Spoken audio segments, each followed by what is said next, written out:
Well, hello, everybody. Thank you very much. This is some turnout. This is some turnout. And I want to thank New York's finest. They just brought a lot of additions. So we have people, thousands of people outside that can't even get in, but they'll get in eventually. We appreciate it. New York's finest. Hello, New York City, and hello to all of the incredible, tough, strong, hardworking American patriots right here in the Bronx. Who would think? Who would think? I'm thrilled to be back in the city I grew up in, the city I spent my life in, the city I helped build, and the city that we all love, New York City.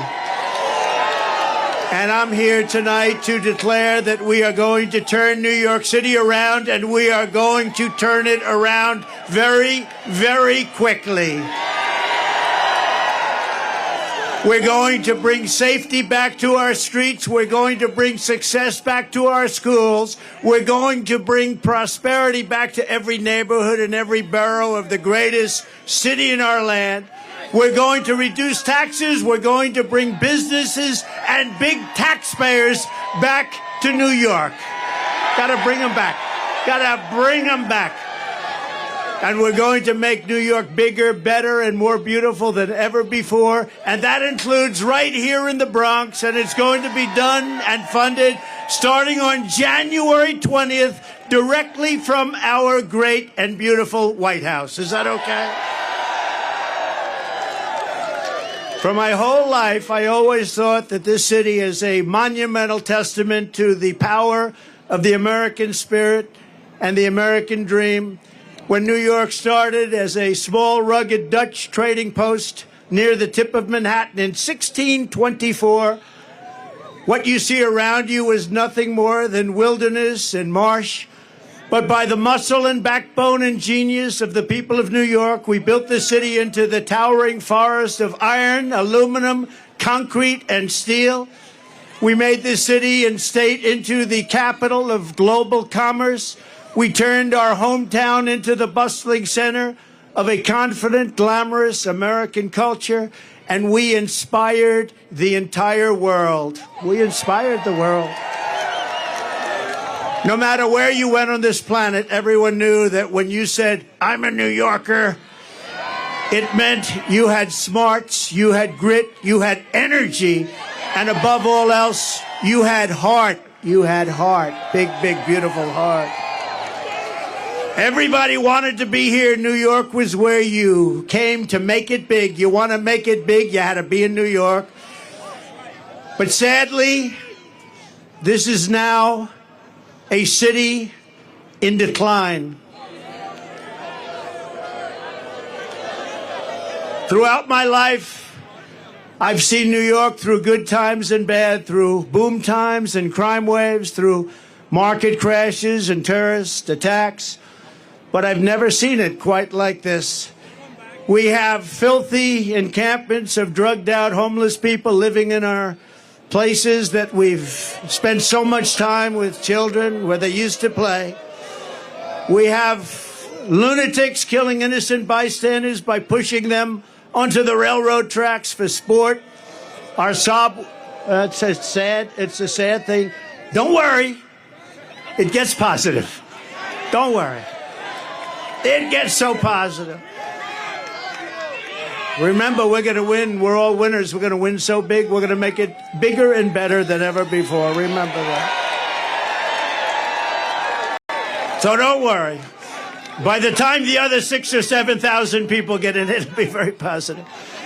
Our subways are squalid and unsafe. The ceiling tiles are falling down, and they look worse than a third world country. The medians of our highways are crumbling. Our sidewalks are littered with garbage, bottles, and trash. But worst of all, the discarded needles from people that so desperately are in need of help. And we have mobs of migrants fighting our police officers and giving America the middle finger. But we are not going to let this continue. We are not going to abandon our hope and our pride. This city has given us so much, and now it is time that we are going to give it back. Together, we are going to make New York City great again, and simultaneously, we are going to make America great again.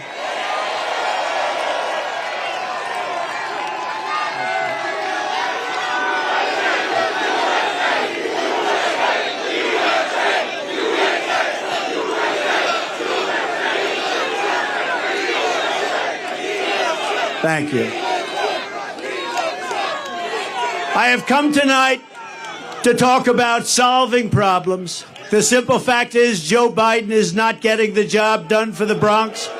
He's not getting the job done for New York. And he's not getting the job done for America. He is incompetent, ladies and gentlemen. He is grossly incompetent. I will get the job done as I did for 4 years, and I will get it done fast. And remember this, if a New Yorker can't save this country, no one can. No one can. Get me the snake, please. The snake.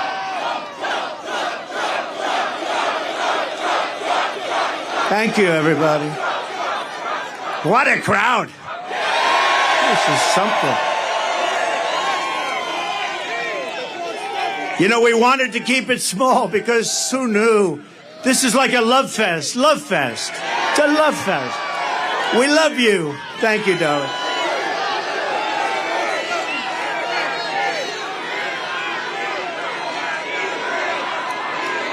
Thank you. Wow.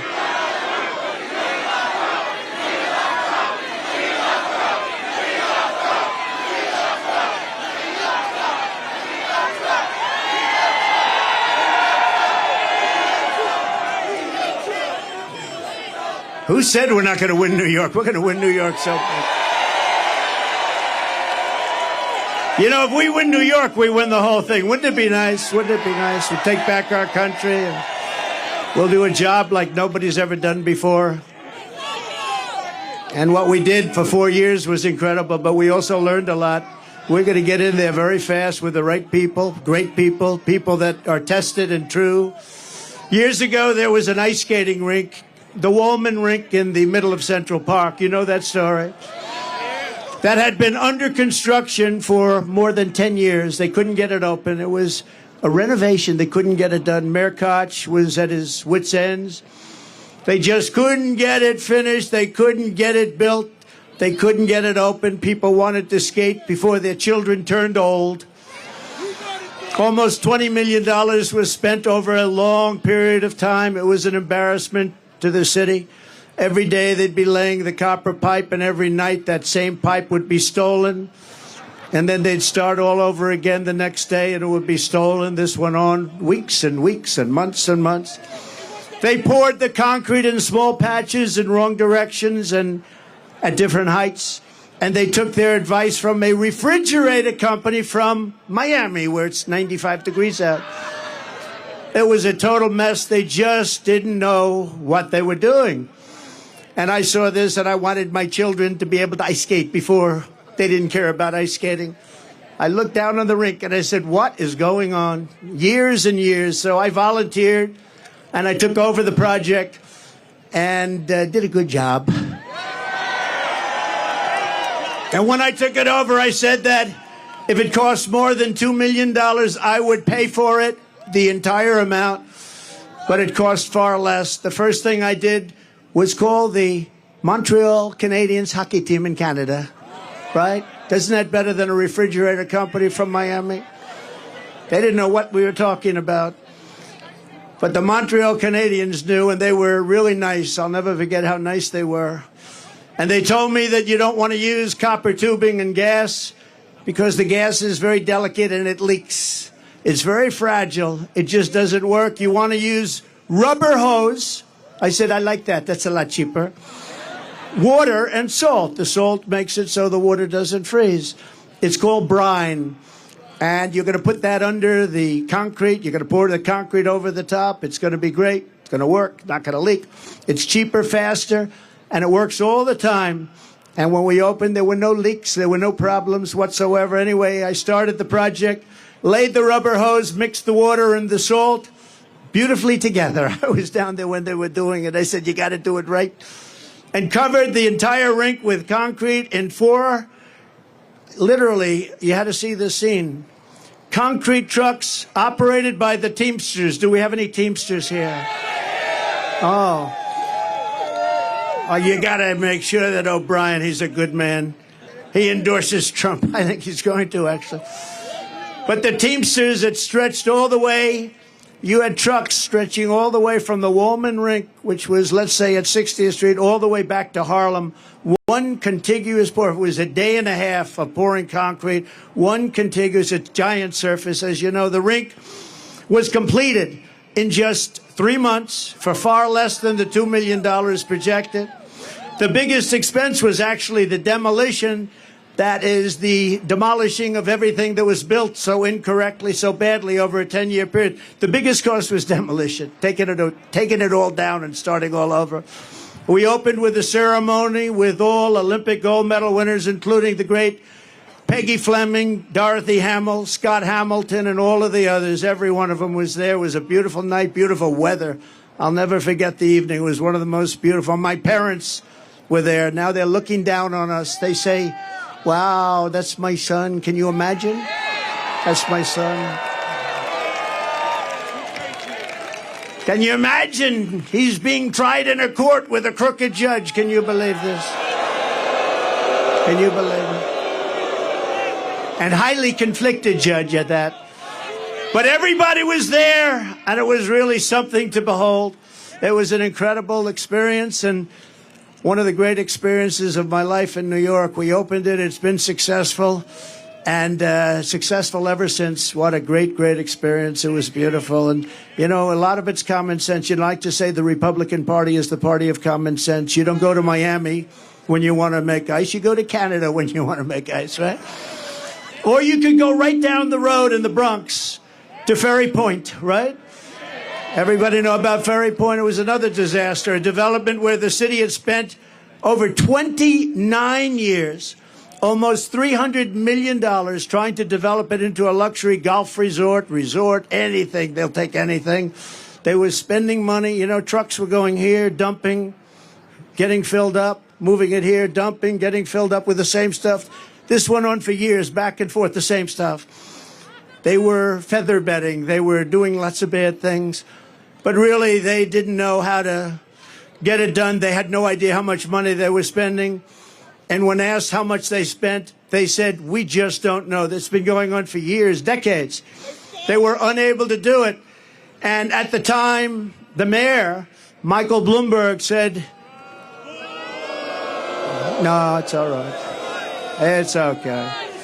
Now, Michael Bloomberg was the mayor, and he called me. He said, I have to get this done before I finish my term. It was very important to him. He was embarrassed by it. Everybody was embarrassed. It was Mayor Koch. It went through a lot of different mayors. Almost 30 years, remember that. And he said, in all fairness, he said, I want to get this done, and you're the one that can do it. You're the only one that can do it. And I said, and I will do it. I will get it done. And we got it done before he finished his term, which was great.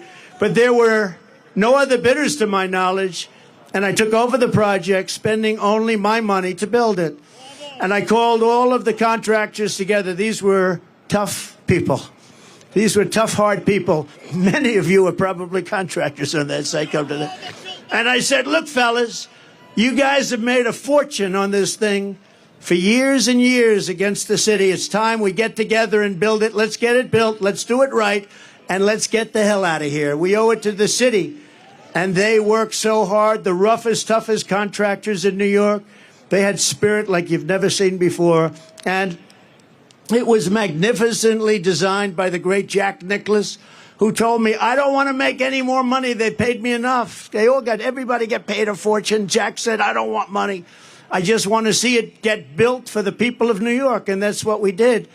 But everybody, just like Jack, they said very similar things. These guys were rough and tough, and they made a lot of money, but you'd think they'd want to make more, but they didn't. They just wanted to get it built. And in just a little more than a year, so this was going on for 30 years, including, think of it, just a magnificent thing to watch. You had to watch these people working, just the opposite of what took place for the first 29 years. But We had a magnificent world-class golf course that many of you have played now, and it's rated as one of the best public courses in the country. And then a short while later, we built a beautiful clubhouse, one of the prettiest I've seen, built it, completed. The project was absolutely beautiful. It opened to great fanfare and great success. And do you want to hear the end result, though? Should I? Should I go off teleprompter and tell you the end result? You think Biden goes off teleprompter? I don't think so. He's no good on teleprompter. No, but okay, so I did this beautiful job. And then we had a dispute over January 6th. We had a dispute. And they said, January 6th, we want to terminate his agreement with the city, had a long-term agreement with the city. And they sent me a notice of termination. I said, wait a minute. I just spent $25 million building it, built this magnificent clubhouse. It's in full operation. It took you 29 years. You were spending hundreds of millions of dollars. You couldn't get it done. And the neighborhood came to court totally for me. The Bronx neighborhood. It's in the Bronx. It's on the East River in the Bronx. And we went to court. The city sued to break my agreement that they had just made. And I had done such a great job for them. And it was accolades everywhere. Golf Magazine, all of the big magazines were saying, what a great job. They terminated my agreement. And I went to court. And I will tell you, I had a very good experience. We had a Supreme Court justice named Deborah James. And I have to give her credit. I didn't know her, never met her. Deborah James, a African-American woman who came to my defense. We explained it, and the city explained it. They said, we want to terminate it. They had no reason. And we said what we just said. And she looked at them, and she said, in effect, how dare you? This man came in. He put up his own money. He did an incredible job. You were building it for 29 years. How dare you ask for this to be terminated? How unfair is that? Deborah James, a great Supreme Court justice. That's all I can tell you. And we won the case. But it's not easy doing business in New York, I'll tell you. Not easy. So I just appreciated that. I had to tell that story. And as you know, then I renovated Grand Central Terminal. I built the Grand Hyatt Hotel on 42nd Street and Park Avenue. And as part of that, I renovated the beautiful Grand Central Terminal, did a really good job on that. And then I was very much responsible for the construction of the Jacob Javits Convention Center, where Hillary Clinton was going to have her big evening. That was not good. Remember? We had the glass ceiling. You know, we built glass ceiling. She said, we're going to break the glass ceiling. It didn't work out.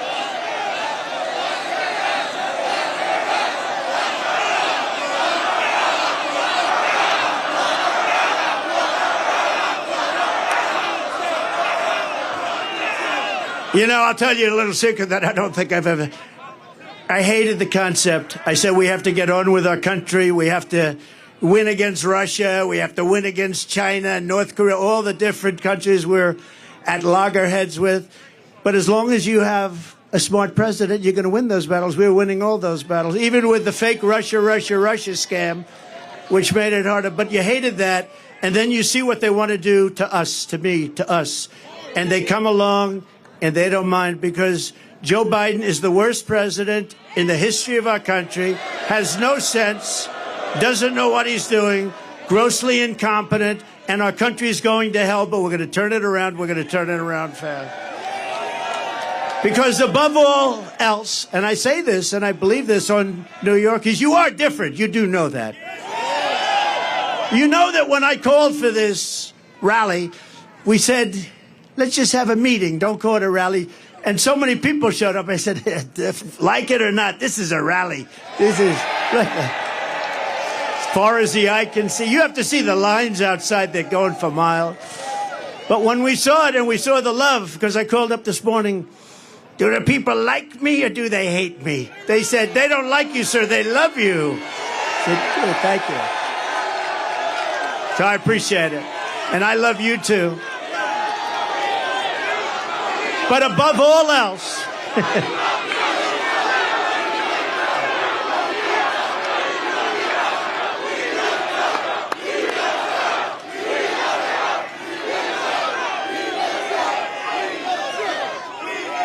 Boy, look at all the cameras back there. That's amazing. That's the fake news. Yeah.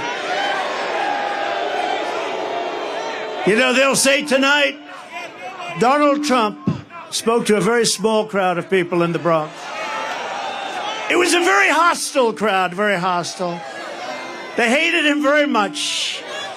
No, sometimes they're okay.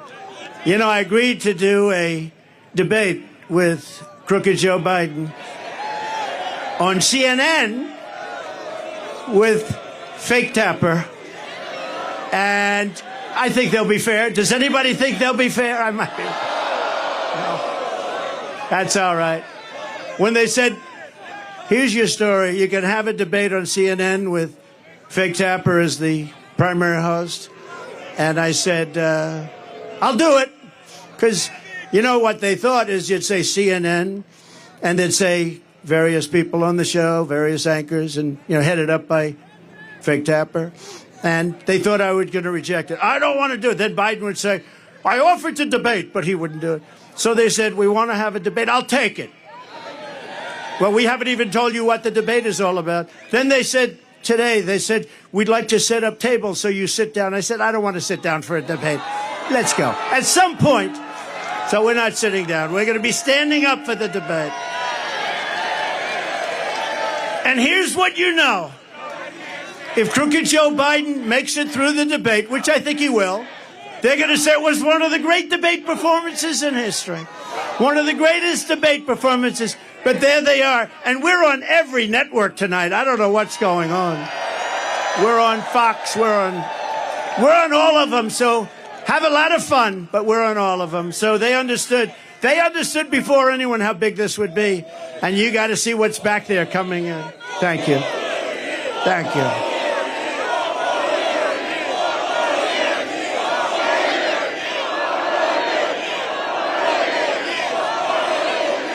But above all, New Yorkers have something called common sense. And we do have common sense.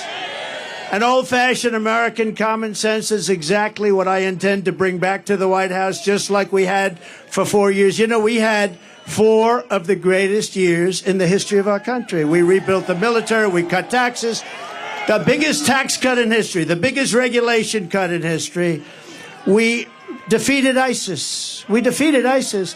And we did it in about 1/100th the time. They said it would take 4 to 5 years. It took me like 2 months, right? Because we have an incredible military, and we're not allowed to show. They had Afghanistan, the worst pullout, the most embarrassing day in the history of our country. It's probably the reason, a piece of it, why Russia went into Ukraine. They said, these people are incompetent. We'll go in. So Russia going into Ukraine would have never happened. None of this stuff that you see would have happened. Israel would have never happened, the attack on October 7th. And you wouldn't have had inflation. As soon as I get back into the Oval Office, I am going to pick up the phone and I'm going to call your mayor and your governor, and I'm going to say, this is President Trump, and I want to come back and help. Look, you have a Democrat governor, you have a Democrat mayor, and we are going to work with them, and we're going to get this state and this city at a level that it's never seen before, frankly. I think we can do that, too. We're going to be helping them a lot, much more than anybody would expect. It doesn't matter whether they're Democrats or Republicans, because this is about our city and our country, and it's really about the people. And in this case, the people of New York City, New York State. We're going to make you very, very happy. And Biden can't do it. He doesn't know he's alive. You know, see all the stairs here? Stair, 2 of them behind me, 1 in the middle. When he's finished with his 2.5 minute, you know, do you ever watch a speech? They last for about 1.5 minutes. When he's finished with his speech, he can never find the stairs. He can never find the stairs. And when he does, it's not a pretty picture either.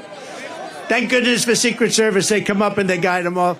No, this is not what we need. When you see President Xi of China, when you see Kim Jong-un of North Korea, when you see Putin, and you see all of these people, they're at the top of their game, whether you like it or not, and they can't believe that this has happened to the United States. We have lost respect all over the world. We were the most respected country in the world 4 years ago. We were respected more than our country was ever respected 4 years ago. And now we're being laughed at. We're like a joke. And that's not going to happen. That's not going to happen. We're going to do whatever it takes to fix our roads, bridges, and highways. We're going to take back our parks, not just for children, but for everybody. We're going to renovate New York's subway system so it no longer looks like it hasn't been cleaned since 1932, but rather it will be the most beautiful transit system anywhere in the world. I don't know if you know it. It's by far the biggest infrastructure, subway infrastructure in the world, and we're going to make it by far the biggest, and now we're going to make it by far the best. We're going to make it beautiful again. And a lot of it is topical. You know, the expensive work people don't understand because they're not in construction. It's topical work. It's topical. It's built. The expensive, the hard, the labor, the money, the big stuff is done. We're going to make it beautiful. We're going to make it good. And most importantly, we're going to let New York's finest do its job. The transit cops do their job. We're going to make it safe. Most importantly. And importantly for the people that are before me today, we are going to make life in New York affordable again. It's gotten totally out of control.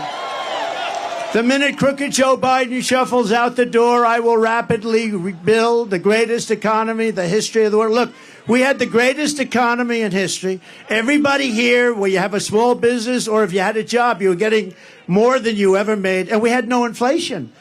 We had no 1.4%, considered none, considered better than none, because frankly, none in its own way is a bad thing also. We had a perfect number, 1.4%.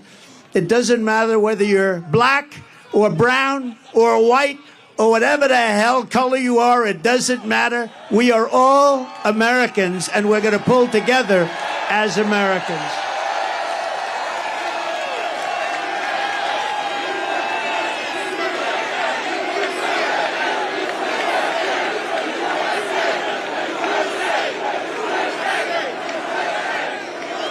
We all want better opportunity. I'm not just going to promise it. I'm going to deliver it, as I did just a short while ago. Think of it.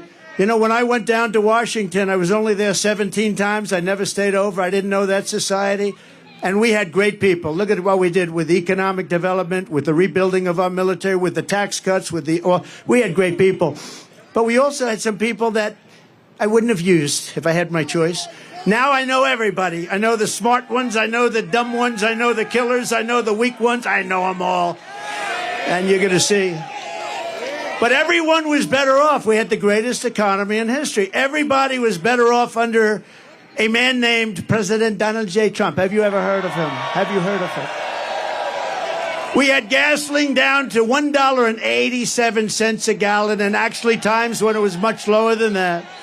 We had a record low poverty rate for black Americans and Hispanic Americans. We had the best poverty rate in terms of the positive number ever in our history for black Americans and Hispanic Americans. We lifted 6.6 million people out of poverty. Nothing like that has ever happened in our country. And the real middle class income rose over $6,000 a year. Think of that. Under Biden, it's a disaster. Real middle-class income has fallen over $2,000 a year. That's a lot. That's a difference of $8,000. Real earnings for African Americans are down 5.6%. African Americans are getting slaughtered. Hispanic Americans are getting slaughtered. And these millions and millions of people that are coming into our country, the biggest impact and the biggest negative impact is against our black population and our Hispanic population, who are losing their jobs, losing their housing, losing everything they can lose. They're the ones that are affected most by what's happening. Not only the fact that you've lost the use of your schools, your parks, and your hospitals. Joe Biden's inflation. Do they have that? Do they have it?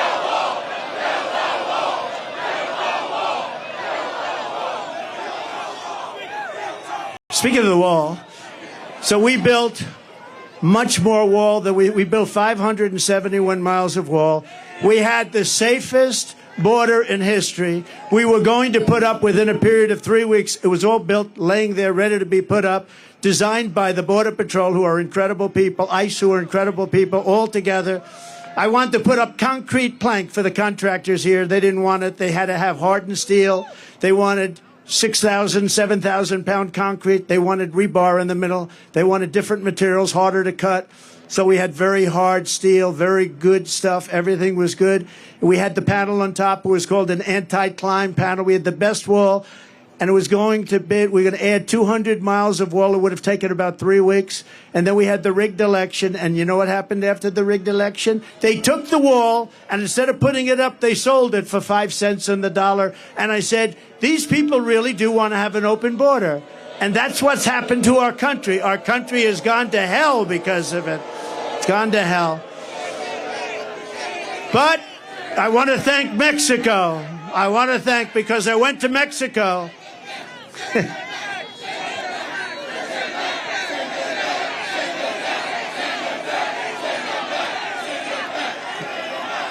We really have no choice. He said, send him back. There's a chance, send him back. Nobody wants to send anybody back, but you have no choice. This is not sustainable by any country, right? This is not sustainable. But we had Mexico, and we went to Mexico, and I said to the president of Mexico, good man, by the way, a very good guy, happens to be a socialist, but these are minor details. I said to him, Mr. President, we need you to give us 28,000 soldiers to guard the wall. He said, well, how much would you pay for that? I said, nothing. I'm not paying anything. You're sending them in. They're coming in caravans. You have to do it. And he smiled and he laughed. He thought it was funny. He thought it was like, I was kidding. I said, no. They're coming in through Mexico. We need 28,000 soldiers, free of charge. And he said, Donald, I cannot do that. I said, here's what you do. I don't want to embarrass you, so I'm not going to negotiate with you. Send me a negotiator. Give me a top negotiator. I want to see him. And he came to the White House, a very handsome man, dressed in one of the most beautiful suits I've ever seen. In fact, I was going to ask him, who is your tailor? I'd like to buy one of those suits, but I didn't think it was appropriate to start the negotiation that way. And I said, you know that you're going to give us 28,000 soldiers, don't you? No, we are not going to. We will never do that. I said, of course you're going to. 100%. He said, we're not going to. He said, no way. I said, way. You're going to give it. He said, 100%. And you're also going to have a new policy. It's called Remain in Mexico. Nobody can come into our country until they're free. And then you're going to have catch and release into Mexico. You know, we have catch and release into our country. Even if they're criminals, we catch them, we check them, we see they're a criminal, we release them, we say, come back 5 years later, you'll have a court case. Nobody ever comes back. So I said to the State Department, and a wonderful woman, but a bad negotiator, I said to the State Department, give me a top 10 list. Give me a top 10 things. I said to ICE and Border Patrol, give me a top 10. They gave me a top 10 list. And a lot of it had to do with all of the horrible disease that pours through. People that have highly contagious diseases are coming into our country at levels that we've never seen before. So many other things. And they gave me a top 10 list, but they laughed. They said, sir, they'll never do. We've been trying to get this stuff for 25 years. I said, if I were a betting man, I would bet you any amount of money. You'll have it very quickly. So this man comes in. I said, we want a policy, remain in Mexico, Tijuana. Hundreds of probably the fastest growing city in the world for a period of a year. That place was loaded up with people. They weren't allowed into our country. And we had already built a lot of the wall, a tremendous amount, 571 miles. Without that, we couldn't have ever done this. And he said that we're not going to do it, sir. I said, you are going to do it. He said, we're not. I said, here's the story. I'm not going to mess around with you. I have to go. I have a very important meeting, much more important than this. I said, here's the story. You're either going to do it. It's Friday evening. Or on Monday morning at 7 o'clock in the morning, we are going to put a 25% tariff on everything that Mexico sends into our country. And then 1 month later, if you don't do it, we're going to put a 50%. Then we're going to go 75. And because I'm a nice person, we're going to stop at a 100% tariff. And I had it literally written. I'm saying, should I sign it or not? Am I going to waste the ink or not? Because I'll sign it right now. On Monday morning at 7 o'clock, you're going to pay up to a $100 tariff. He said, sir, I'd like to make a phone call. I said, I wonder who you're going to call. Let me guess. You're going to call the president. He comes back 3 minutes later. Sir, it would be our great honor to give you 28,000 soldiers free of charge. It would be our great honor to have a policy of remain in Mexico. Anyway, we got all 10 things. It took about like 10 minutes. It was not. And now the other day, did you see? Mexico said to crooked Joe Biden, we want $20 billion a year just for the privilege of negotiating with you. We want you to pay us. Did you see that? It was a little article. You hardly. There's a slight difference, would you say? He would have never asked that. He would have never asked it. So he said they want 20 billion. 20 billion, not 20 million's a lot. They want 20 with a B, $20 billion a year, just for the privilege of negotiating with Mexico. And you would never get the things that they gave up, remain in Mexico. They gave up catch and release in Mexico. They gave up they gave up everything. They gave up everything. They did. They did give up the Constitution. Joe Biden, his inflation has cost the average New York household a staggering $24,000. Think of that. Because the costs have gone up so much. Bacon has gone. I don't eat bacon anymore. It's too expensive. It's true. It's gone up like 4 times. I said, what's with... Look at the Biden price hikes, very runaway inflation, the likes of which I don't think we've ever seen like it. And they're costing average New York families $1,000. The inflation, the Biden inflation tax, because it's a tax. On day one, we're going to throw out Bidenomics and going to replace it with Maganomics, like your hats, Maganomics.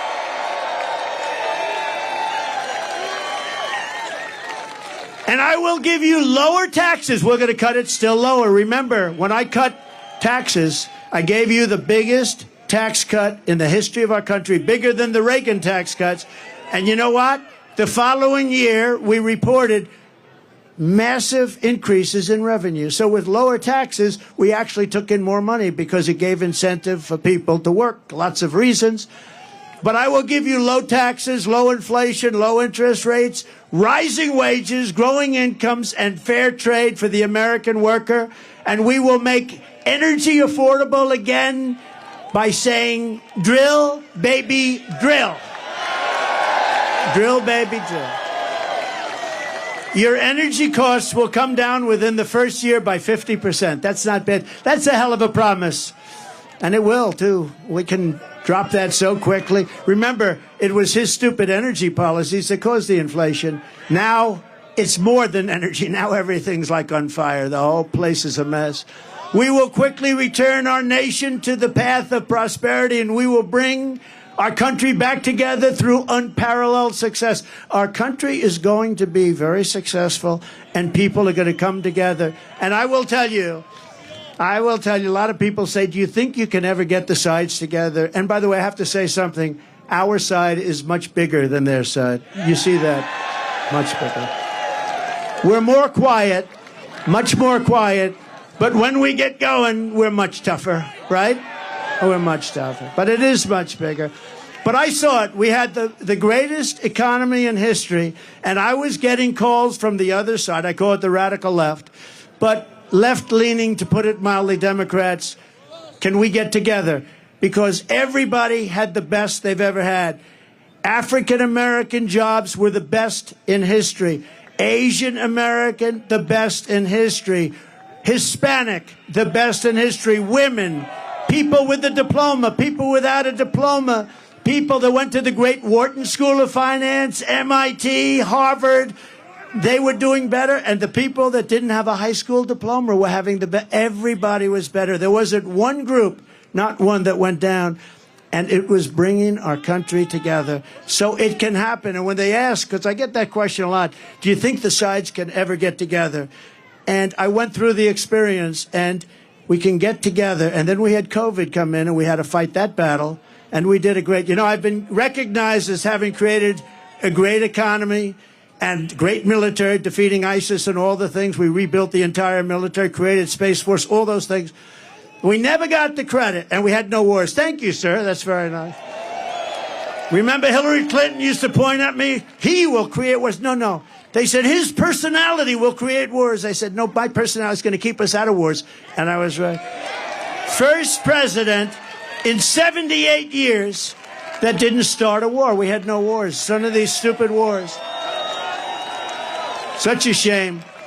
When you see all the people that died of these horrible wars in the Middle East and everything else, countries didn't want us, dropping bombs all over the place, spent $9 trillion in the Middle East. We bomb the hell out of the place, then we leave. You know, in the old days, to the victor belong the spoils. We don't do that. We bomb the hell out of everyone, then we come back home. It's so sick. It's so sick and so stupid. These people that led us are so stupid. You want to use that as a last resort. You can solve these problems with a meeting or with a telephone call. You don't have to drop billions of dollars worth of bombs on people's heads. You don't have to. It's called peace through strength. It really is. And there's no reason for it. What they did in the Middle East is so incredible. They bombed the hell out of the place and then they left. But to the victor belong the spoils. We didn't do that. Now, in Iraq years ago, I was a civilian, but I got a lot of publicity for whatever the hell reason. And I said, don't go into Iraq. Don't go into Iraq. Don't go into Iraq. But if you're going to go in, keep the oil. Well, they went in and they didn't keep the oil. And Iraq now has $350 billion in cash from the oil. And Iran, by us destroying Iraq, the military of Iraq, you know, for years they fought each other. And they were equal sizes, equal everything. They were equal military partners. And for 1,000 years under different names, they would fight. A religious thing. They'd fight. They'd go 5 feet left, 5 feet right, 5 feet left, 5 feet right. Somebody would say they have gas. Somebody would say they have nuclear. Then they'd rest for a few years, and they'd fight again. But we blew the hell out of one side, Iraq.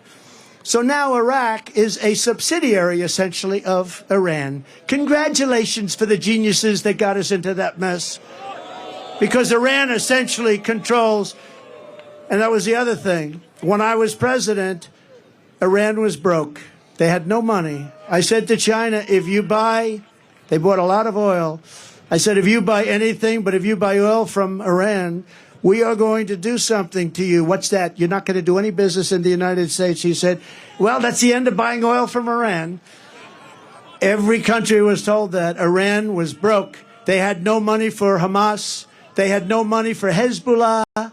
They had no money for anything. Then Biden comes in and he takes all of the sanctions off. And they go out, and now Iran has $223 billion. Congratulations. And we're the only ones for 5 hostages. We just paid $6 billion. And for electricity for Iraq, we just paid $10 billion. And think of it, Iraq has billions of dollars that we're paying for their electricity. So we were in a position, there was no terror, there was no threat, there was no nothing. And now Iran has become a big threat again.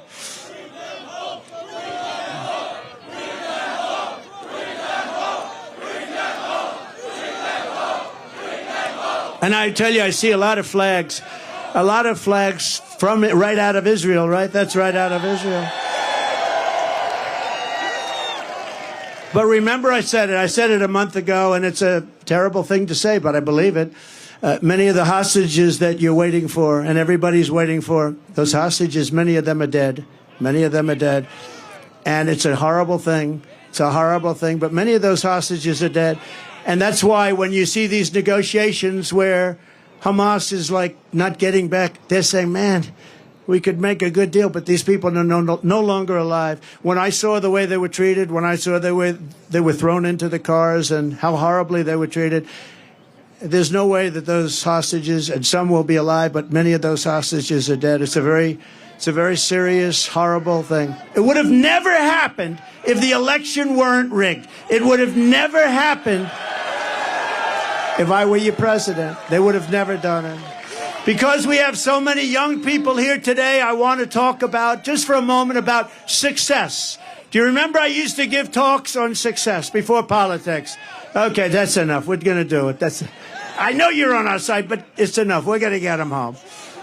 It's a rough situation. But remember, we used to give talks on success for the learning addicts and for others. And I used to do that before politics. And maybe it's one of the reasons I went in. But because, well, bringing our city back, it starts with getting the right leadership. It also involves men and women just like you. But I talk a lot about success, and I get paid money to talk about success. I would have done it for nothing. But then because of politics, and if you take a look, because of politics, I stopped doing that. But I think we're in the Bronx. We have young people, people that aspire to success. And I just wanted to know, I'm so tired of politics. Can we devote 6 minutes to success? Okay. So, for all of you young people, I think it's, look, I've been through tremendous, I've had great success. I've had it in entertainment. I've had it in business. I've had it in politics.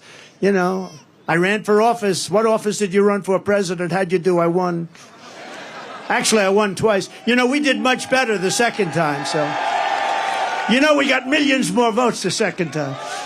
But it doesn't compare to this time. There is so much more. We had tremendous enthusiasm when I don't call her Crooked Hillary anymore. I call her Beautiful Hillary because I took crooked and used it for Joe. I don't like using it for two people. But we had tremendous enthusiasm in 2016. We had unbelievable more enthusiasm in 2020 because we did such a good job. In fact, one of the big problems in 2016 was the wall. It was the border. I fixed it so good that I couldn't talk about it in 2020. I kept saying to my people, I want to talk about the wall. I want to talk about the great job I did on immigration. I stopped people from coming in. They said, sir, nobody cares. You already fixed it. I said, this is a terrible thing. You fix it and you can't talk about it. But let's talk about, for the young people, just to listen for a couple of minutes, because we've been talking about politics so long, I'm OD'd. You know what that means? I'm OD'd on politics. I'm OD'd on Trump. I turn on the television, Trump, Trump, Trump, Trump, all different stories, Trump. They're driving us crazy. So I believe in the expression. Did you ever hear this expression? The harder you work, the luckier you get. You know who said that? A great golfer named Gary Player. He was smaller than other golfers, but he worked harder than other golfers. And he ended up with the most career wins of any golfer. He ended up with 9 majors. And, he was small in stature, but big right up here. But he made that say, it was the first time I ever heard about it. He said, it's a funny thing happens.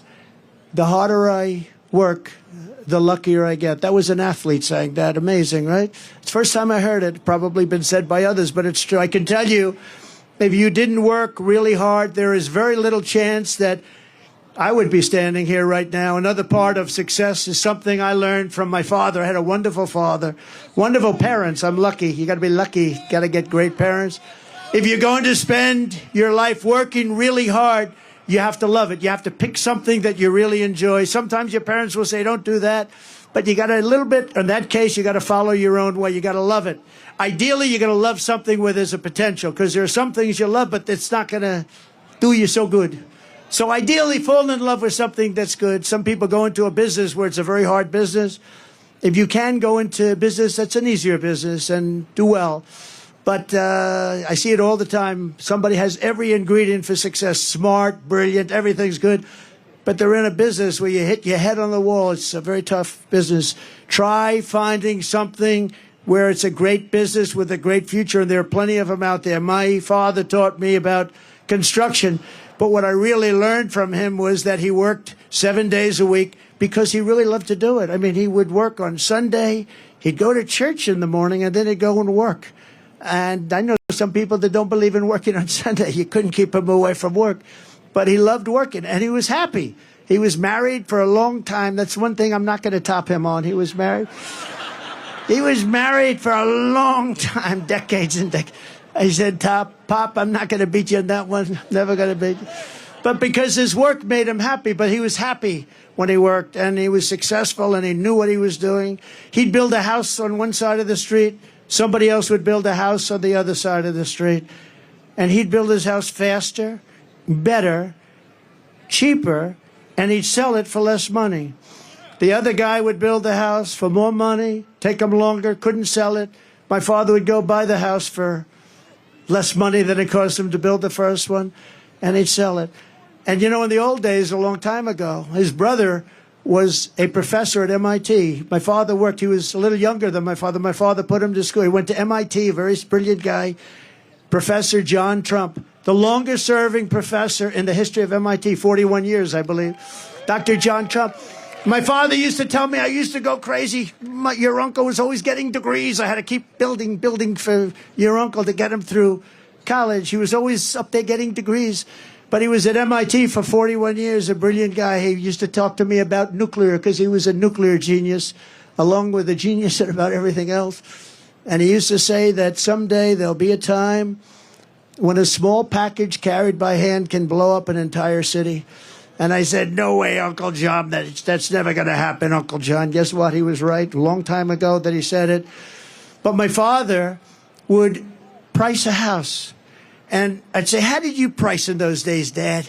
He said, pricing was everything. He said, I'd sell a house for $3,999.99.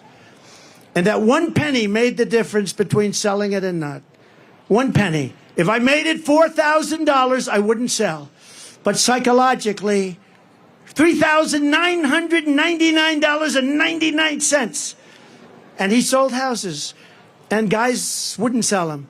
But he used to tell me that one penny, sounds crazy, but it wasn't crazy. Psychologically, people thought they were buying it for $3,000, not $4,000.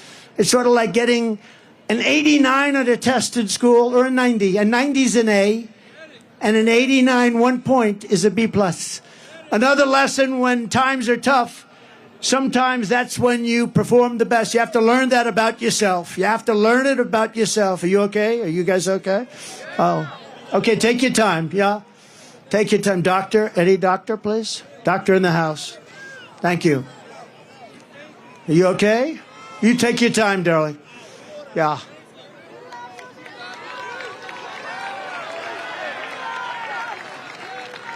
Yeah.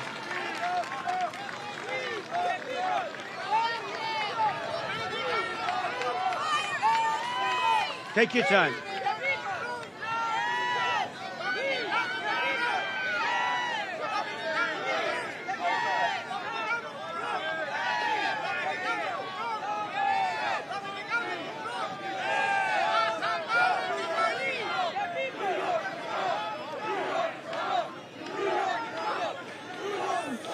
Take your time, Doc. We have time. Some people waited here for 2 days. It's tough. It's tough. Thank you. Plenty of time. That's good.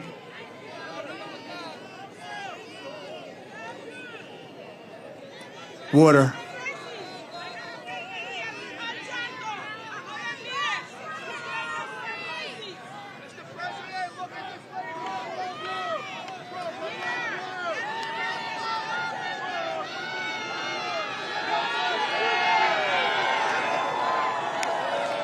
She all right?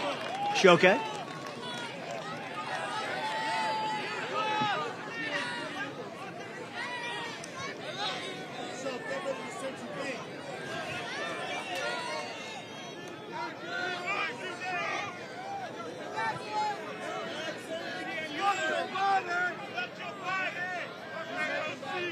She doing all right? She doing okay? Thank you, Pat. Plenty of time.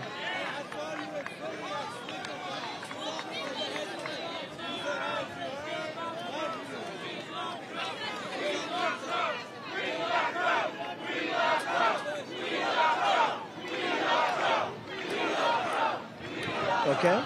You okay? Thank you. Doctor, thank you very much, doctors. Got a lot of doctors in the house. Thank you very much. Thank you, darling. That's great. That's great. Great job. People do a fantastic job here. But it's hot, And it's been a long wait, right? Long wait.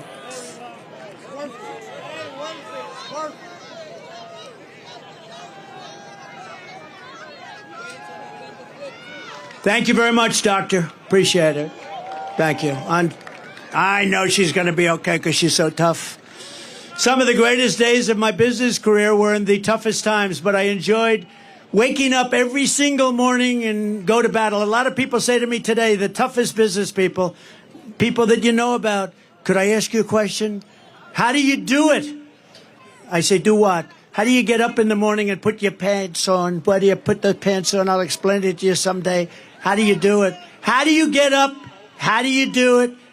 How can you want to do with what you do? They're after you. They're after you. These horrible human beings are after you all the time. Impeachment hoax number 1, impeachment hoax number 2, lawsuits all over. And they're doing it to injure the political opponent of an incompetent candidate because he can't run fairly and squarely. And I say, you know what I do? I just do it. I put on the blinders. I say, I just do it. We do it. And the other question they ask me is, will it happen again? And we have to make it too big to rig. We got a lot of great people watching. We have to make it too big to rig. But one of the things you need in success is momentum. You need momentum. You got to have, and when you have that momentum going, there's nothing that can stop you. And I tell the story of Bill Levitt. Bill Levitt was a great real estate man, great. Levitt towns all over the country. One of the most successful real estate people at a certain age ever. And he built these massive towns that were, you know, there was nothing like him at the time. And very successful. And he was offered a lot of money to sell to a big public company. And he decided to take it. He was a young man. He was in his 40s. And he said, darling, I'm going to take it. Told his wife, I want to take the money. And for 20 years, he went out. He bought a yacht. He lived a beautiful life. He lived in the south of France. But he got bored. And 21, 22 years later, he said, I want to make a comeback. I can't stand this life anymore. I want to make a comeback. And he went to the company that he sold to, a big public company that did very poorly. They had no idea what they were doing. You know, he used to, by the way, he used to pick up every nail, every piece of wood, he used to sell the sawdust, everything. He would say every penny was a major event. And now you had this big public company. They didn't know what the hell they were doing. So he went back and he made him an offer. They didn't want to sell, and he paid a little more. And he ended up buying it for an okay price. And he was so happy. He said, now I can go back to work. And he went back, and everything he touched turned bad. The market turned on him. The jobs turned on him. He was no longer able to get zoning. He was spending a fortune. He had just purchased it for a lot of money. And he ended up going bankrupt. He was bankrupt. And I was young when I met him. And I was at the party of a very big person, big public company person. And Bill Levitt was there. And I was in the real estate business, so I knew who he was. And you probably indirectly know who. And everybody was shunning him a little bit. Nobody cared about him anymore. But I did. And I went over to him and I say, hi, Mr. Levitt. I'm Donald Trump. I know it. I was doing great. I was sort of like a hot guy. I was hot as a pistol. I think I was hotter than I am now, and I became president, okay? I don't know. I said to somebody, was I hotter before or hotter now? I don't know. Who the hell knows? Who the hell knows? Who the hell cares, right? But he knew who I was, and I went up. I said, so, are you okay? And he said, I'm not really okay. I made a mistake that I'll never forget. And he was, by this time, a pretty old guy. And he was sitting in the corner of this magnificent Fifth Avenue apartment where there were 25 very successful people. But I wanted to talk to him. I wanted to find out what happened because he lost everything. Everybody knew it. It was very public. And I said, what happened exactly? What happened? He said, son, I lost my momentum. I had something going that couldn't be stopped. And I should have just stayed. I lost my momentum. And I've never forgotten the term. If you lose your momentum, you got to figure it out. But Bill Levitt lost his momentum, and he died penniless. And he was the biggest real estate person on the planet. And I've never forgotten that story. And it was a sad story. He was a good man, too. I thought he was a good man, but did an unbelievable job. Today, you have Levitt towns all over the country, and pretty amazing. But you have to always keep moving forward. And when it's your time, you have to know it's your time. And I said to myself, in terms of politics, I said, you know what? We did so well in number one. We did even better in number two. I said, we got to do it again because we have to do it. Maybe I'm wrong. And I'm not doing it for myself. I'm doing it to make America great again. You know, if I didn't think we easily won, I would never do this. Because you know what? In many ways, it's easier. You have a winner, you have a loser. It's okay. I won once. It was a big upset, I guess. I don't know why it was an upset. Because I'd go and I'd have 50,000 people at a rally. She'd go and have 200 people. And then they say, why did I win Michigan? Why did I win Pennsylvania? Why did I win all these states that a Republican hadn't won in many years? Why?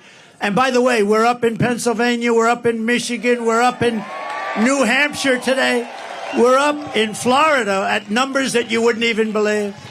But I also think it's very important to know what you want. You have to set your sights high. Set your sights so high, higher than you ever thought possible, and make your goals big and go after it. That's why I say we won't just make New York a little better. I say we want to make New York a lot better, better than it ever was before.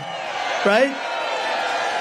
And finally, you have to take pride in your accomplishments. Do not take for granted what you've achieved. Forget it. It's over. It's good for your confidence, but it's over. Go forward. Think to the future, not to the past, but learn from the past. You know, wherever I go, I know that if I could build a skyscraper in Manhattan, I could do anything. It's very tough. Building a 68-story building on Fifth Avenue is hard. With all you have to deal with, I mean, you have unions, you have legal entanglements, property rights, zoning. You're dealing with the smartest and toughest contractors in the world. These are killers. Many of you are here today. Thank you very much. But by comparison, talking to world leaders, I believe, is easier. And I've done them both. Talking to a world leader, if you're smart, you know, you have the United States behind you. Now, the country's not the same, but it'll be better and stronger and bigger in a very short period of time. You know, we have so many different things we could discuss having to do with the Republican Party. But the biggest thing, I think, and I really mean this, and it's happening more and more, and I see it all the time, because really you have to be the party of common sense as opposed to the Democrat Party. It's a party of failure, extremism, and gross incompetence, and that's what it is. And they're going to destroy our country. But our country has faced down much harder challenges before and come back stronger than ever. That's why I so firmly believe that we can quickly make America a great and glorious nation again. When I take office, we are going to restore public safety and the rule of law in New York City. That starts with stopping the pouring into our country of millions and millions of illegal immigrants, which are causing a new category of violence called migrant crime. We have a migrant crime happening now. You add that to the crime already. A terrible statistic. Venezuela was a very crime-ridden country. They just announced a month ago, 67, but now they just announced 72% reduction in crime in Venezuela. In Caracas, they took their gang members, they took their drug dealers, they are emptying out their prisons. They're taking everybody that's a problem and they're dumping them into the United States of America. We're like a dumping ground. But many countries are doing that. I would say eventually all countries would be doing that. If I headed up Honduras, if I headed up any one of the countries that are neighboring or not neighboring, and we're not talking about just South America countries. We're talking about countries from Africa. The other day, 22, think of it, 22 people from the Congo. Where do you live? We came from jail. What did you do in jail? We don't want to tell you. They're now living happily. They come from Africa. They come from Asia. They come from all over the world. They come from the Middle East. Yemen. We're bombing Yemen. Here we go with the bombs again. We're bombing Yemen. And people are coming in from Yemen. Large numbers of people are coming in from China. And if you look at these people, did you see them? They are physically fit. They're 19 to 25. Almost everyone is a male. And they look like fighting age. I think they're building an army. They had 29,000 people over the last... I think they're building... They want to get us from within. I think they're building an army. This is not You know, it's interesting. Did you see them? They all have tents. They all have gas-fired stoves. I mean, this is not like an illegal immigrant. They're building something. They have something in mind. We're going to end all of that stuff. They respected your president. They respected our country. And we're not going to let we are not going to let these people come in and take our city away from us and take our country away from us. It's not going to happen.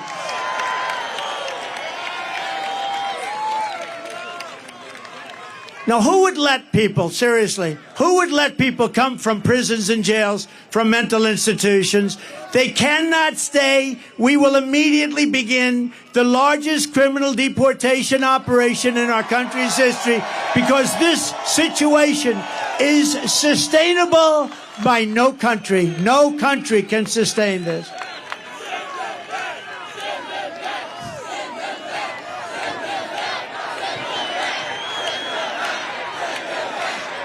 As we speak, there are hundreds of thousands of Biden migrants invading our city and our country.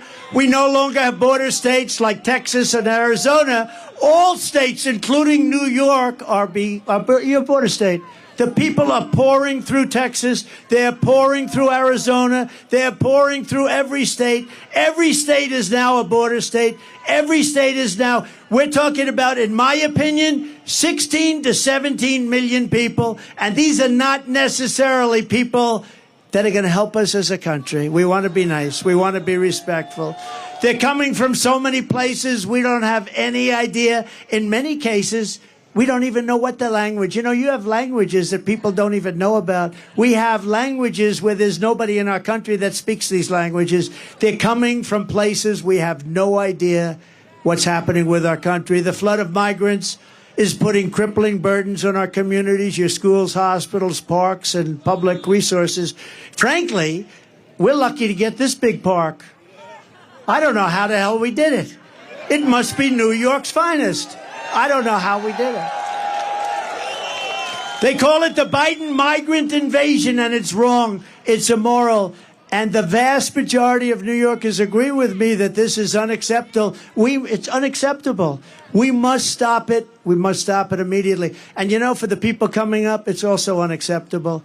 They come up in what's called caravans. The women are treated horribly. They're being raped at levels that nobody's ever seen before. Nobody wants to talk about it. The fake news will report that, oh, it's so terrible what he said.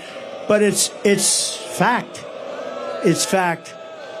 The people are being treated. They're coming up in 100 degrees, and then it's freezing. They're coming through snake-infested areas. It's a hell of a journey, and so many people are dying coming up. If we told them, please do not come up, you're not going to come in, like I was telling them for a long period of time, they wouldn't come. They're being offered. Look at California Governor Newsom. Governor Newsom. He offers education. He offers medical care. He offers pensions. He offers everything. He'll even give them an electric car because they're all over the place. How about the electric mandate? You like the all-electric mandate? Not too much, huh? Does anybody like a car that doesn't go very far? Costs a lot. In Brooklyn, American students at James Madison High School were recently told they had to stay at home from school so their classrooms could be turned into housing for thousands of migrants. Very simply, Joe Biden puts illegal aliens first. I put America first. I put America first.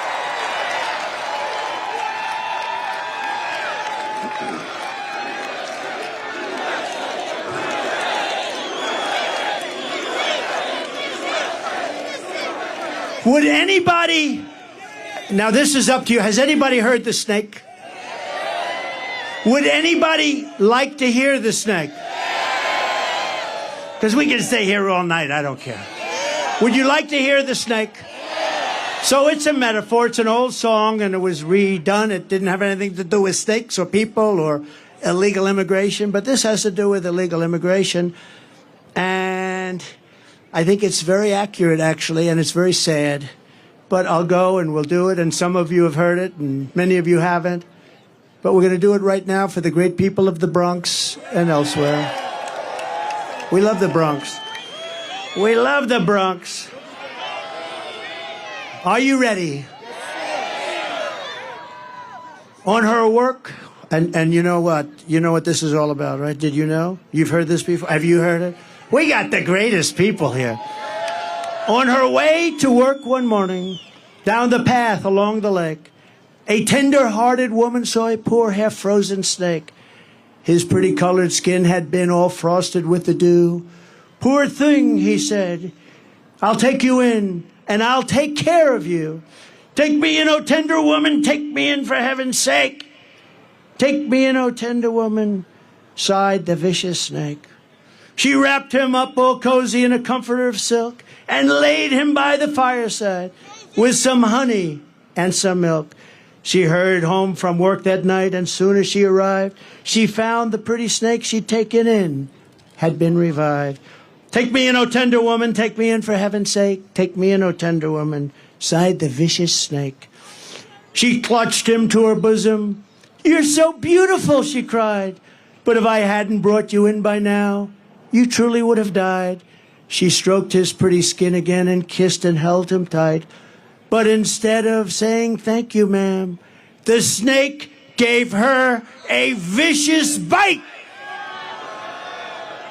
Take me in, O tender woman, take me in for heaven's sake. Take me in, O tender woman, sighed the vicious snake. I saved you, cried the woman, and you've bitten me, but why? You know your bite is poisonous, and now I'm going to die. Shut up, silly woman, said the reptile with a grin. You knew damn well I was a snake before you took me in. Right? So when we allow people from prisons, when we allow people from insane asylums and mental institutions, which are being emptied out all over the world, you know, their prison populations are going way down. You know why? Because they're being dumped into the United States. When we are allowing terrorists at numbers that we've never seen before, remember the snake. Remember the snake. Because you're going to get bitten like you never got bitten before, and you need a new president, and you have to get rid of this person who is not a smart person, not a respected person, and doesn't have a clue what the hell is happening. So, that's the snake. Did you enjoy the snake?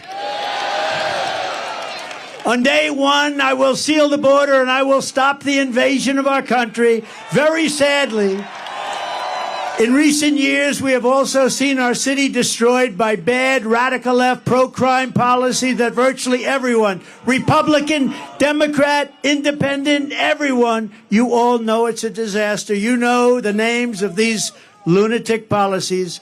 No cash bail. Somebody kills somebody. Go out. No bail. Don't worry. Go out and kill a couple of more people. Defund our great police. Defund the police. Sanctuary cities. Release violent repeat offenders from jail. Joe Biden supports all of this insanity and much more, but millions of people across New York know it's crazy. There is no way when you watch this guy get off an airplane, he doesn't even have to talk. When he falls out of a helicopter, he's got 3 little stairs. It's not that hard. You got 2 railings.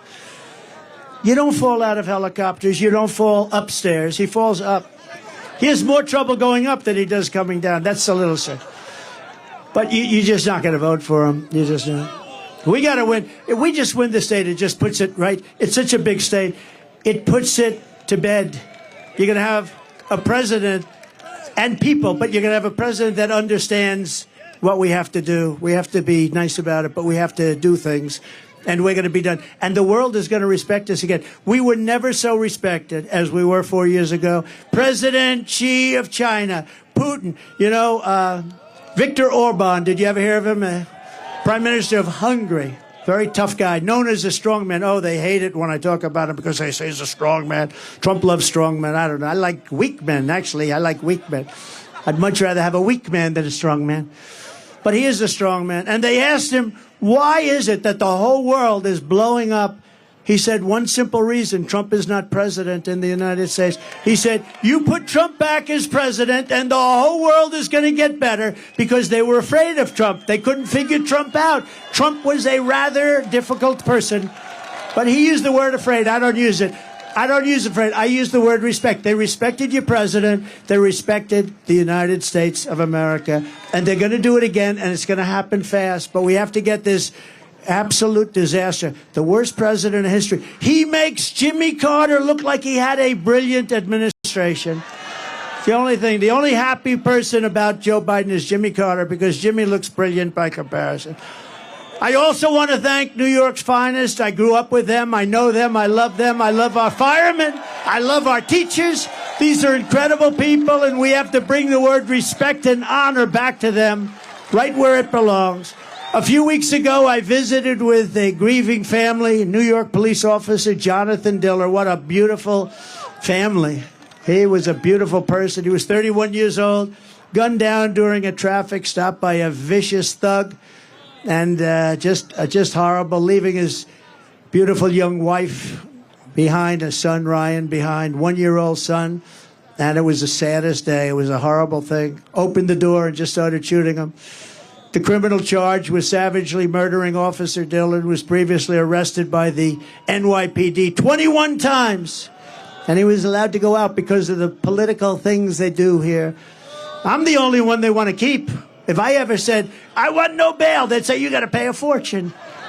If I ever say, oh, no cash bail, that sounds good, that sounds good. No, it doesn't apply to Trump. I'm the only one it doesn't apply to, probably. And the accomplice driving the car had been arrested 14 times and was actually a far more violent person. And his nickname was Killer. They called him Killer. These dangerous and violent repeat offenders should never have been on our streets. Jonathan should be alive today, but they were released again and again and again. I will not sit by and accept this reckless insanity when I am in the White House. I will stand up to the Marxist DAs and Soros prosecutors, and we will tell them no more. We're not going to stand for it. We will not let them destroy our communities. We will not let them destroy our country. There's a 53% increase in felony assaults on your subways. 53%. That's in a short period of time. Since 2019, murders are up more than 20%. Shootings are up more than 30%. I'm going to indemnify all police officers and law enforcement officials throughout the United States to protect them from being destroyed by the radical left for taking strong actions on crime. And remember, Black, Hispanic, Asian people need this protection and safety more than anyone else. Don't ever forget it. And after years of talk by the radical left Democrats, we are going to give them the protection they need, and we're going to protect our police. We're going to make sure they do a great job. They can do it very quickly. They know who the bad guys are. They know everything about them. They know their name. They know their middle initial. We're going to insist that if a violent criminal murders a police officer, they receive the death penalty. It's going to be quick.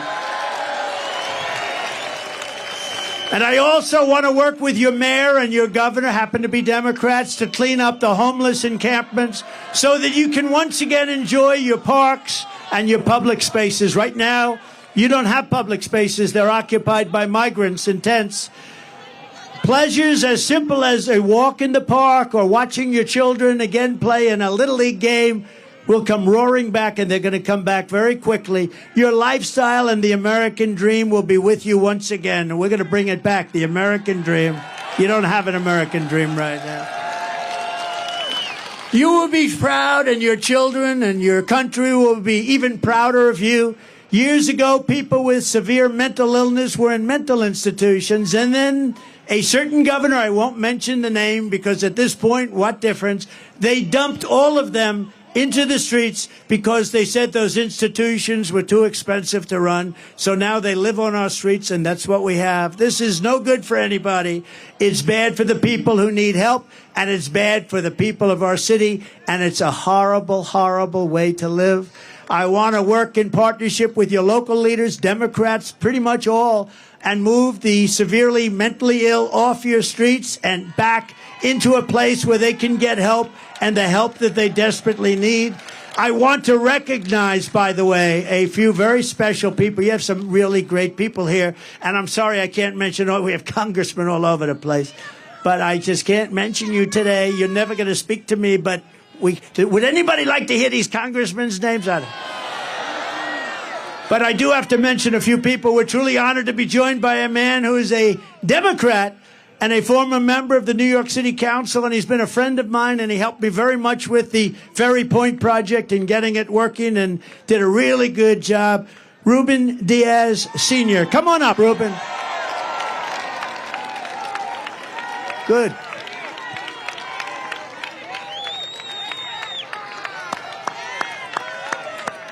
Good.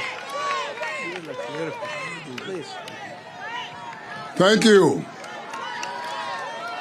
Mr. President, I am a Puerto Rican, a black Puerto Rican. I used to be a state senator for 15 years. And I used to be a city council member. Today I'm here for various reasons. But I want to tell you first that as a Puerto Rican, as a Hispanic, I want to apologize to you for the conduct of George Juan Merchant. As a Hispanic, I want to apologize. Thank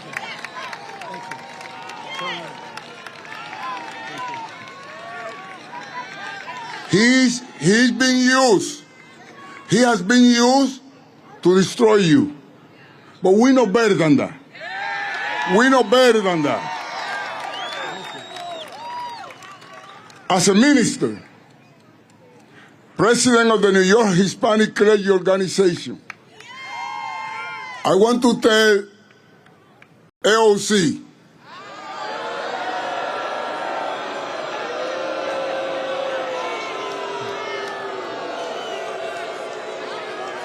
this morning she intended to become a prophet. And she said, even God doesn't want Trump in the Bronx because it's going to rain. Madam Prophet AOC, you have become a false prophet.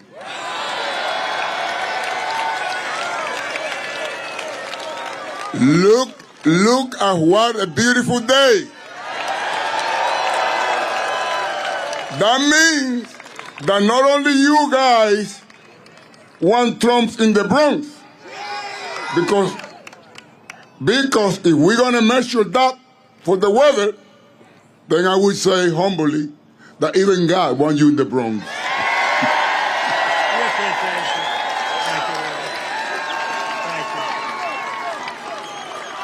And I want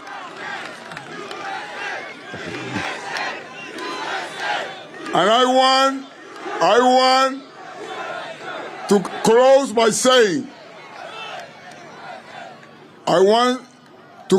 saying, Mr. President, I want to join you in having the Bronx great again.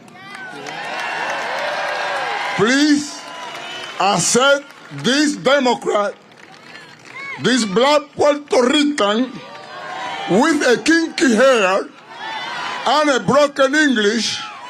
Please accept my endorsement for you as a president. Thank you very much.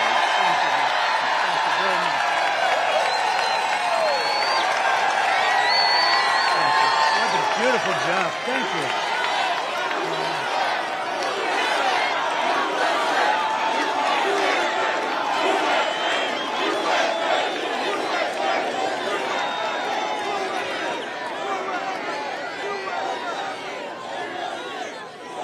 Thank you very much. How nice was that? I didn't expect that. Really. That was beautiful. You know, it's always dangerous to do that. You never know what's going to come out. Maybe he'll change his mind coming up, but he doesn't change his mind. That man is a winner. He's a winner and a great man. Thank you very much, Ruben. Also with us is New York native and current U.S. Congressman. He's hot as a pistol. Oh, boy, he has a future. And he's a great friend of mine, Byron Donalds. Come up, please, Byron.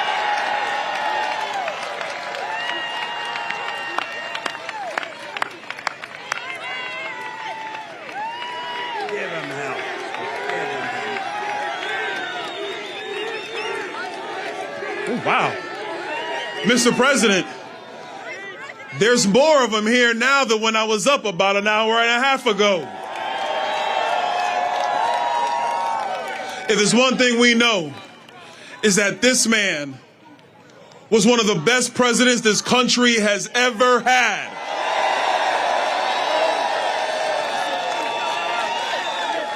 And if there's another thing that we know, is that all of you are going to make him the 47th president of the United States.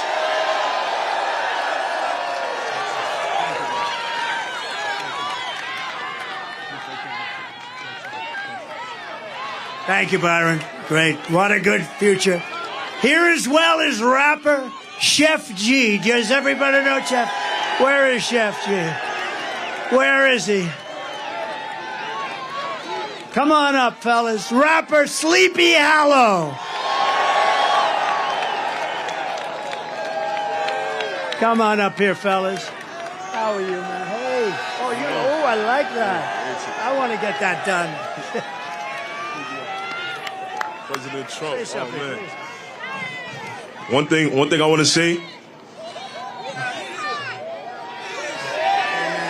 One thing I want to say.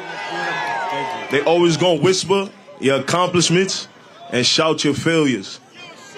Trump gonna shout the wins for all of us.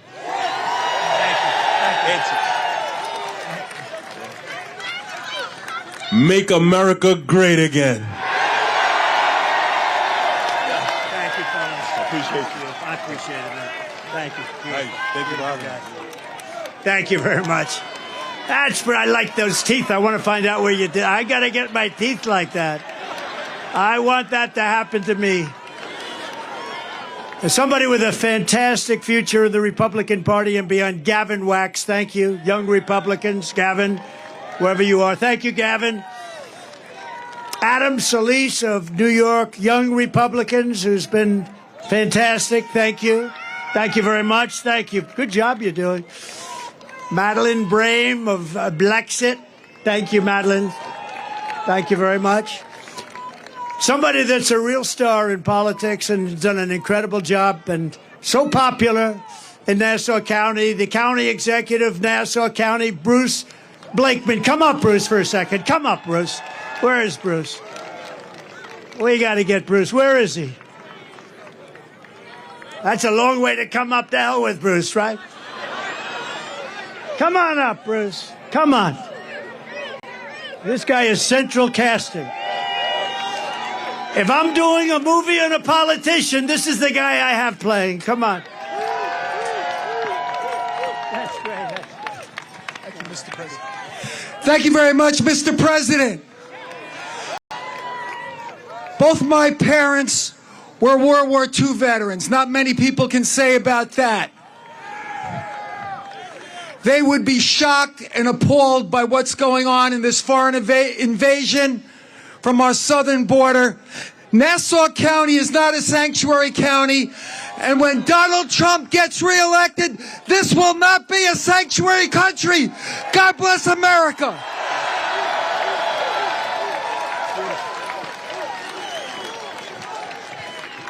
Good man, good man.